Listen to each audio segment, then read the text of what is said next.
I'm going to tell you how she changed everything. But first, let's settle in together. Take a moment to let me know in the comments where you are listening from tonight, and what time it is in your part of the world. Let's see who else is awake. The first thing you noticed when you stepped into Elena's studio wasn't the smell of turpentine or the sharp tang of old varnish, though those were always there, hanging heavy in the air like a memory. No, the first thing you noticed was the silence. It wasn't an empty silence. It was a heavy, comfortable blanket that shut out the rest of the city. Outside those high, arched windows, the world was rushing by, car horns, sirens, people my age sprinting toward futures they hadn't planned yet. But inside, time didn't just slow down. It seemed to bow in reverence to her. I remember the first time I really saw her. Not just as the master restorer who had agreed, somewhat reluctantly, to take on an apprentice, but as her. She was standing before a massive canvas, something from the 17th century that had seen better days. The afternoon light was pouring in through the dust motes, turning the air into gold dust, and it caught the silver strands in her hair. She didn't dye it. She wore those silver streaks like a crown, woven into the dark mahogany of her updo. I stood in the doorway, afraid to breathe, afraid to break her concentration. Most women I knew, girls really 21 like me, were a whirlwind of motion. Perpetual energy. Constant noise. They moved like they were afraid that if they stood still they'd disappear. But Elena was a study in absolute stillness. Her hand moved with a precision that was almost hypnotic. A brush stroke here. A gentle dab of solvent there. She was 52. She had lived 3 decades more than I had, and you could see it in the way she carried herself. There was a gravitas to her, a weight that grounded the room. She wasn't trying to impress anyone. She didn't need to. She was entirely complete within herself. I walked further into the room, my sneakers squeaking slightly on the hardwood floor. I winced at the noise, feeling clumsy, feeling young. She didn't turn around. She just spoke, her voice a low, rich alto that seemed to vibrate in my chest. "You're late, Caleb," she said. Not angry, just stating a fact. I missed the bus. I stammered, setting my bag down. "The bus isn't the problem," she said, finally lowering her brush and turning to face me. That was the moment the air changed. She took off her reading glasses, letting them hang by a chain around her neck. Her eyes were dark, intelligent, and framed by fine lines that deepened when she looked at me. She didn't try to hide them with makeup.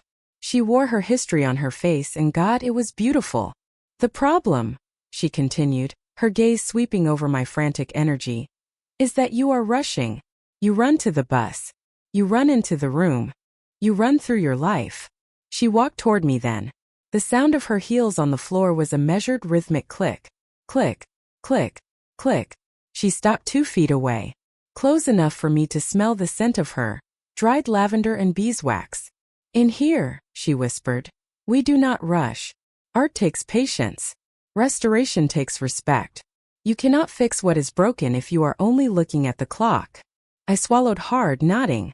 I felt like a child, yet I felt seen in a way I never had before. "I'm here to learn," I said quietly. She studied me for a long moment, a faint, unreadable smile playing on her lips. "We'll see," she said softly. "Grab your apron." I watched her walk back to the canvas, her posture perfect, her movements fluid. And I knew right then that I was in trouble. I told myself I was there to learn how to restore paintings. I told myself I needed the credit for my degree. But as I tied my apron, watching the way the light held her silhouette, I knew the truth. I wasn't just here to learn a trade. I was here because for the first time in my life the noise had stopped. And I wanted to stay in her quiet forever. 2 weeks later, the silence of the studio had shifted. It was no longer just quiet. It was expectant. I was working on the corner of a gilded frame, a delicate piece of 18th century molding that had crumbled under the weight of time. My job was simple. Clean the grime from the crevices without stripping the gold leaf beneath. Simple but terrifying. I wanted to impress her. That was my mistake. I wanted to show her that I was quick, that I was a fast learner, that I wasn't just some kid who needed his hand held. I was scrubbing with a cotton swab, my movements short and jerky. I was focused on the result, not the process. "Gently," Elena's voice floated from across the room. She wasn't even looking at me, or so I thought. She was mixing pigments at her table, her back turned. How did she know? I am being gentle, I lied, applying a little more pressure, trying to get a stubborn spot of black soot to lift. Snap. A tiny flake of gold leaf, no bigger than a fingernail, peeled away and fluttered to the floor. My stomach dropped. I froze, staring at the exposed gray wood beneath the gold. I had damaged it. I had ruined a piece of history because I was too impatient. I heard the sound of her brush being set down, then the click of her heels. Approaching. I braced myself for a lecture. I expected her to tell me to pack my things. Instead, a hand covered mine. It wasn't a heavy grip. It was feather-light, barely there. But it stopped my trembling instantly. Breathe, Caleb. She was standing right behind me. I could feel the heat radiating from her body, a subtle warmth that seemed to seep through my t-shirt. She reached around my shoulder, her other hand coming up to guide the cotton swab I was still clutching. Look at your knuckles, she whispered, her mouth close enough to my ear that I could hear the wet intake of her breath. They're white. You're strangling the tool. You're fighting the art. I couldn't speak. I was hyper-aware of everything. The faint scent of coffee on her breath, the way her arm brushed against my bicep, and her hand covering mine. Her hands. They weren't like the hands of the girls I dated at university. Those girls had soft, unblemished skin and perfect manicures. Elena's hands were working hands. The skin was dry, warm, like parchment paper left in the sun. There were tiny scars on her fingers, faint stains of paint under her nails, veins that mapped out a lifetime of labor. They were the sexiest things I had ever felt. Let go, she commanded softly. I relaxed my grip. Now, she murmured, guiding my hand in a slow circular motion. Feel the surface. Don't force it. Ask the wood what it wants to let go of. We stood there for a minute, maybe two, moving in unison. I wasn't cleaning the frame anymore. I was just existing in the circle of her arms. My heart was hammering against my ribs so hard I was terrified she could feel it against her back. When she finally pulled away, the spot was clean. The gold was safe. She stepped back and leaned against the work table, crossing her arms. I dared to look up, expecting disappointment. But she was smiling. It wasn't a polite smile. It was real. The skin around her eyes crinkled, beautiful deep lines fanning out like sun rays. I chipped the nose off a cherub my first month, she said, her voice dropping an octave, conspiratorial. My mentor nearly had a stroke. I blinked, surprised. You? But you're perfect. She laughed, then, a low, throaty sound that made the dust motes dance. Oh, Caleb, I am far from perfect. I'm just practiced. That's all age is. It's just practice. She looked at me, then really looked at me, her eyes softening. You have good hands, she said quietly. You just need to learn that the best things, the things that last, they take time. She turned back to her work, leaving me standing there, my hands still tingling where hers had been. She was talking about the painting. I knew that. But as I watched the curve of her neck as she bent over her desk, I realized I was willing to wait as long as it took to learn whatever else she had to teach. It started raining around 4 o'clock. A heavy, relentless downpour that lashed against the tall studio windows, turning the world outside into a blur of gray and charcoal. Usually, the rain made the studio feel cozy, but today it felt different. Felt like we were marooned. Just the two of us on an island of turpentine and old canvas, while the rest of the world washed away. We had stopped working an hour ago. The light had grown too dim for delicate restoration, even with the lamps on. So we sat in the corner of the studio, 2 armchairs pulled near the radiator, holding mugs of tea. The steam rose up between us, curling in the air like smoke signals. I watched her over the rim of my cup. She was staring out the window, lost in thought. She looked softer today. Her hair was looser, a few strands escaping the clip to frame her jawline. She looked lonely. You never talk about yourself, I said. The words were out before I could check them. Elena turned slowly, blinking as if waking from a dream. She took a sip of her tea, leaving a faint sheen of moisture on her bottom lip. I couldn't help but track the movement. There isn't much to say, Caleb, she replied, her voice mixing with the hum of the rain. My life is in this room. My work is my biography. I don't believe that, I challenged gently. You have too much depth. You don't get eyes like yours without having a history. Without having loved people. She stiffened slightly. I saw her grip on the delicate china mug tighten. The air in the room suddenly felt very thin, very charged. I have loved, she admitted, looking back at the window. And I have lost. That is the nature of getting older. You accumulate ghosts. She laughed, then a short, brittle sound. God, listen to me. I sound ancient. She turned to me, her eyes flashing with a sudden, sharp need to put a wall between us. I am old enough to be your mother, Caleb. You shouldn't be sitting here in the dark with me. You should be out with friends. With girls who don't have ghosts. There it was. The shield. The barrier she always kept polished and ready. I am 52. You are 21. I set my mug down on the floor. The ceramic made a dull thud against the wood. I leaned forward, elbows on my knees, forcing her to look at me. You're not my mother, Elena, I said. My voice was low, steady. I felt a surge of courage I didn't know I possessed. And I'm not looking for a girl. The silence that followed was deafening. The rain hammered against the glass, but inside the stillness was absolute. She looked at me, really looked at me with a mixture of confusion and fear. She was searching my face for mockery, for youth, for naivety. Caleb. She started, a warning tone in her voice. I'm just saying, I interrupted softly, holding her gaze. When I look at you, I don't see a number. I don't see a mother. I see you. Just Elena. Her name sounded different when I said it like that. Intimate. Naked. Her lips parted slightly, a breath hitching in her throat. For 3 agonizing seconds, neither of us moved. The distance between our chairs, maybe 2 feet, felt electric. I could see the pulse jumping in the hollow of her throat. I wanted to reach across that distance. I wanted to trace that pulse with my thumb. She knew it. I could see in her eyes that she knew exactly what I was thinking. And then she looked away. She stood up abruptly, smoothing her skirt with trembling hands. The rain is letting up, she said, her voice tight, reverting to the professional tone she wore like armor. You should probably head home while it's clear. She was running away. I stood up slowly, grabbing my jacket. I didn't push it. I didn't need to. Because as I walked to the door, I knew something had changed. The line in the sand had been drawn, and for a fleeting second, we had both looked across it. The following week, Elena asked me to accompany her to a gallery opening downtown. She said she needed help carrying the catalog boxes. I knew that wasn't true, the gallery had staff for that. She wanted me there. But the moment we stepped out of the taxi, the sanctuary of the studio shattered.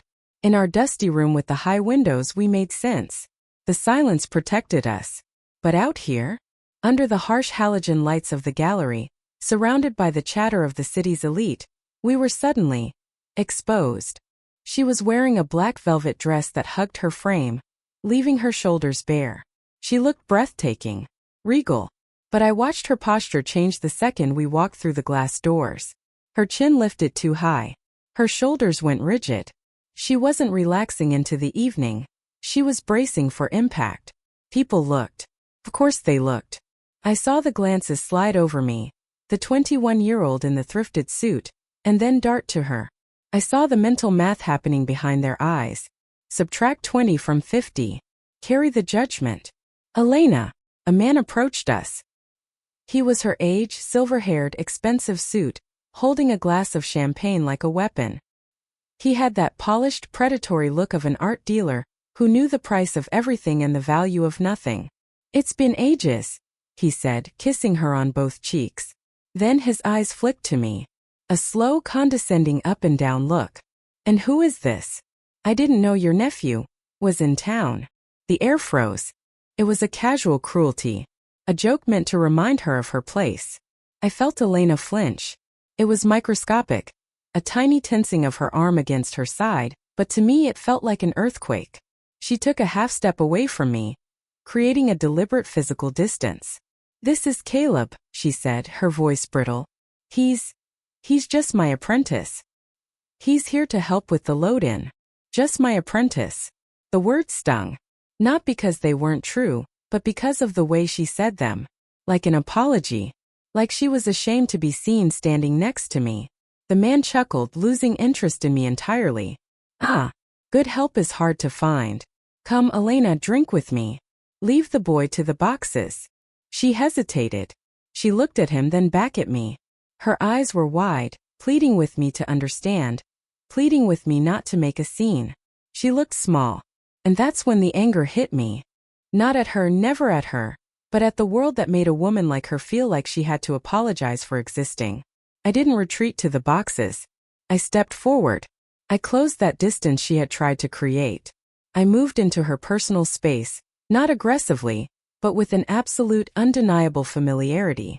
Actually, I said, my voice calm but projecting clearly over the din of the party, Elena was just showing me the Goya prince in the West Wing. She's teaching me how to spot the fakes. I turned to her, ignoring the man completely. Shall we, Elena? I offered her my arm. It was a gamble. She could have laughed it off. She could have walked away with the dealer. But she didn't. She looked at the man, then she looked at my arm and finally up at my face. She saw that I wasn't embarrassed. She saw that I was proud to be standing there, claiming my place beside her. Slowly, the tension left her shoulders. A flash of that secret, studio smile touched her lips. Yes, she said softly, slipping her arm through mine. Her grip was tight, grateful. We shall. We walked away together, leaving the dealer standing there with his champagne. As we moved through the crowd, I felt the heat of her body against my side. An anchor in the storm. They could stare all they wanted. Let them do the math. I didn't care. It was 2 a.m. when the walls finally came down. We had been working in silence for hours, fueled by stale coffee and the hum of the electric heater in the corner. The studio was dark, save for the single amber pool of light from the desk lamp. It carved the room into stark contrasts, deep shadow and blinding gold. Elena was reviewing the gallery notes, but I could tell she wasn't reading.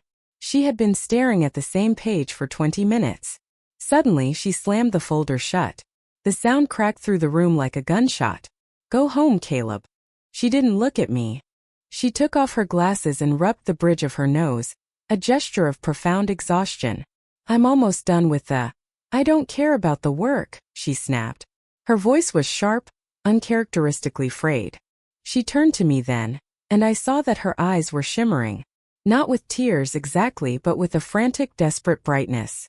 Look at the time, she said, her voice shaking. You are 21 years old. You should be sleeping. Or at a bar. Or holding someone's hand who isn't older than your own mother. There it was again. The ghost in the room. I don't want to be anywhere else, I said quietly. That is the problem. She stood up, pacing the small circle of light. I am being selfish, Caleb. I am keeping you here in this dusty room with a dusty woman because it feels good to be looked at the way you look at me. And it's wrong. She stopped pacing and gripped the back of her chair, her knuckles white. You look at me like I'm the future, she whispered. But I'm not. I'm the past. You have a whole life to live, and I am stealing your time. I stood up slowly. I walked around the desk. I didn't stop until I was standing right in front of her. The heat of the lamp was between us. You haven't stolen anything, I said. My voice was steady, clearer than it had ever been. You gave me everything. She shook her head, looking down, refusing to meet my eyes. I taught you how to mix paint. That's all. No, I corrected her. You taught me how to see. Before I met you, the world was just noise. It was gray. You taught me that there is beauty in patience. You taught me that things that are broken can be made whole again. You didn't just teach me a trade, Elena. You taught me who I am. I reached out, my hand hovering for a second before I dared to touch her arm. She didn't pull away. She was trembling. And as for how I look at you, I continued, my voice dropping to a whisper. I don't look at you like you're the past. I look at you like you're the only thing in this room that is real. She looked up then. The fear in her eyes was heartbreaking. She was terrified of believing me. It's just a crush, Caleb, she pleaded weakly. You'll wake up one day and realize. It is not a crush, I cut her off. Intense. Certain. Boys have crushes. This isn't that.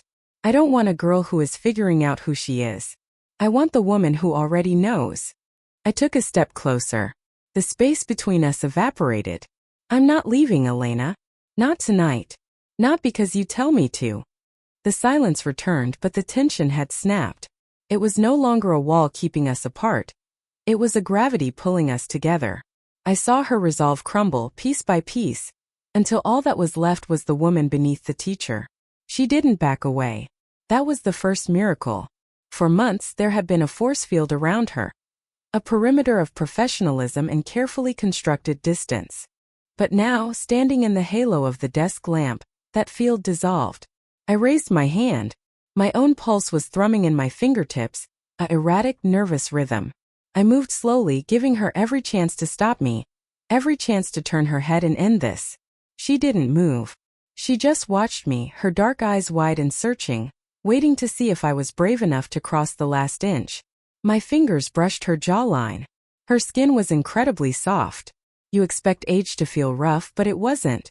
It was like fine worn silk, delicate, warm, and yielding. My thumb grazed her cheekbone, tracing the line of it, and I felt a shudder run through her entire body. It wasn't a shudder of fear. It was the physical reaction of a woman who had spent so long holding herself up that she had forgotten what it felt like to be held. "Elena," I breathed. Her eyes fluttered shut. And in that moment the teacher vanished. The mentor, the master restorer, the woman who knew everything. She was gone. All that was left was Elena. She leaned into my hand. It was a surrender. A heavy, beautiful surrender. She turned her face slightly, pressing her cheek against my palm, anchoring herself to me. I stepped in, closing the final gap between our bodies. I didn't grab her. I didn't rush. I simply wrapped my arms around her waist, and she folded into me. It was the most natural thing I had ever felt. Like gravity. Like coming home after a long, cold journey. She let out a breath she must have been holding for 20 years. A long, shaky exhale that ghosted against my neck.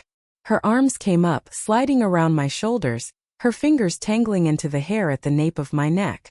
We stood there in the silence of the studio, rocking slightly. I could smell the lavender soap she used, mixed with the sharp scent of the turpentine on our clothes. It was intoxicating. "I'm too old for this," she whispered into my shoulder, her voice thick with emotion. But she was holding me tighter as she said it. "You're not," I murmured into her hair. "You're just right." She pulled back just enough to look at me. Her face was open, vulnerable in a way the world never got to see. She took my hand, the one that had been resting on her waist, and lifted it. She placed my palm flat against her chest, right over her heart. I could feel it beating. It wasn't calm. It was hammering fast and wild, betraying the composure she always wore. Thump thump, thump thump. "Do you feel that?" she asked softly. "I feel it." "That is not the heart of a wise old woman," she said, a sad, sweet smile touching her lips. "That is the heart of a terrified girl." I covered her hand with mine, pressing it tighter against her chest. "Then let me hold it," I said. "Let me take care of it." She didn't argue anymore. She simply nodded, tears finally spilling over to track through the silver light on her cheeks. She rested her forehead against mine, and in the quiet of that room, the 30 years between us didn't disappear. They just stopped mattering. We were just two people, breathing the same air, finding solace in the warmth of each other's skin. Morning light looks different when you stop rushing. I sat at the small kitchen table in her apartment, our apartment now, watching the steam rise from 2 ceramic mugs. The sun was streaming in through the balcony doors, illuminating the floating dust in the air. But it wasn't the dust of decay anymore. It was the dust of life. Elena walked in a moment later. She wasn't wearing her armor. No structured blazer, no pinned-up hair. She was wearing an oversized linen shirt, her feet bare against the cool tile. Her hair was down, a cascade of silver and mahogany tumbling over her shoulders. She poured herself a coffee and sat across from me. She didn't say anything. She didn't have to. She just reached across the table and took my hand. I looked down at our hands resting on the wood. It's a contrast, I know. My skin is smooth, unblemished, the skin of a man in his early 20s. Hers is mapped with history. Veins that trace the work she's done, spots of pigment that never quite wash off, the texture of parchment. People still stare when we go out. I see them whispering in restaurants. I see the raised eyebrows, the nudges. They wonder if I'm her son. They wonder if she's my sugar mama. They wonder what on earth we could possibly talk about. They look at us and see a mistake. But sitting there, feeling the steady warmth of her thumb rubbing against my knuckles, I realize they are asking the wrong questions. They think about what I'm missing out on, the parties, the noise, the girls my own age who are still trying to find themselves. They don't understand that I found what I was looking for the moment I walked into her silence. "What are you thinking?" she asked, her voice raspy with sleep. I looked up at her. At the lines around her eyes that I had memorized. At the gray in her hair that shimmered like silver in the sunlight. "I'm thinking about the title of the painting we finished yesterday." I lied gently. She smiled. She knew I was lying. She knew me better than I knew myself. "You're a terrible liar, Caleb," she teased softly. "Okay," I admitted. "I was thinking. You taught me everything. You taught me how to hold a brush, how to breathe, how to see the difference between a crack in the varnish and a crack in the soul." I squeezed her hand. "But I think maybe I taught you something too." Elena's expression softened, her eyes growing misty. She lifted my hand to her lips and kissed the knuckles lingering there. "You did," she whispered against my skin. "You taught me that I wasn't finished. You taught me that my heart didn't turn to stone just because the calendar turned a page." She stood up then, pulling me with her. "Come on," she said, her voice lighter, full of a new energy. "The light is perfect in the studio. We have work to do." We walked out of the kitchen together, hand in hand. We aren't the same. We never will be. But just like the paintings we restore, we found that the contrast, the dark and the light, the old and the new, is what makes the picture complete. She taught me everything about the past, and I gave her a future. Love rarely looks like the fairy tales we were promised. Sometimes it's quieter. Sometimes it's older. And sometimes it waits until you stop running to finally find you. If Elena and Caleb's story touched your heart tonight, please leave a like to help this story reach others who need to hear it. And I want to ask you something personal in the comments. Do you believe that two souls can recognize each other regardless of age? Or is time the one barrier we can't cross? I'll be reading your answers. Subscribe if you're ready for the next chapter. Until then, stay still.